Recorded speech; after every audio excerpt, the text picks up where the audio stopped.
तो कौन सा फाइब्रॉयड है तो उस पर ट्रीटमेंट डिपेंड करता है। 3 तरह के देखो हमने पढ़े थे। एक तो होते हैं इंट्राम्यूरल, ये they grow with in the muscle, myometrium के अंदर ही ग्रो करते हैं।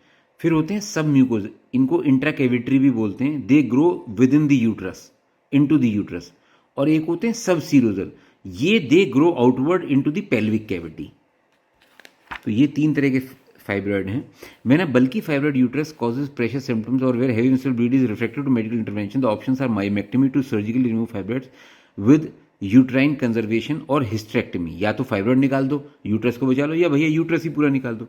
Myomectomy will be preferred option where prevention of fertility is required and this procedure can be perform through a laparotomy incision और increasing laparoscopically where power morcellation of the removed fibroid is required to debulk the tumor to facilitate removal through a small 15 mm laparoscopy port site.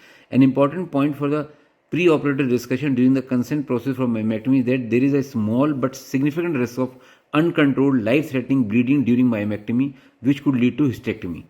Hysterectomy and myomectomy may facilitated by GnRH agonist pre-treatment over a 3-month period to reduce the bulk and vascularity of the fibroid. Useful benefits of this approach are to enable a suprapubic low transverse rather than a midline abdominal incision. भाई अब size कम हो गया तो आप transverse incision से ही काम चल जाएगा, जैसा सीजर के लिए लगाते हैं, अम्बलाइकस से नीचे जो लगाते हैं, वरना आपको इस तरीके से लगाना पड़ेगा rather than midline abdominal incision, or to facilitate vaginal rather than abdominal hysterectomy, both of which are conducive to more rapid recovery and fewer post-op complications. GnRH agonist pre-treatment can obscure tissue plans around the fibroid, making surgery more difficult, but on the positive side, blood loss and the likely need for transfusion are reduced. ठीक है जी। तो ये तो है कि GnRH अगर आप दोगे, जो टिश्यू प्लेन्स होते हैं अराउंड द फाइब्रोइड वो थोड़े ऑब्सक्योर हो जाते हैं, लेकिन ओवरऑल ब्लीडिंग वगैरह कम हो जाएगी।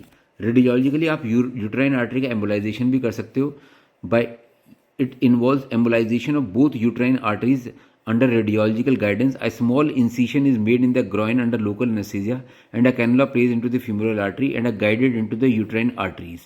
Embolization particles are then injected, reducing the blood supply to the uterus, which induces infarction and degeneration of fibroids, such that the overall reduction in fibroid volume is around 50%.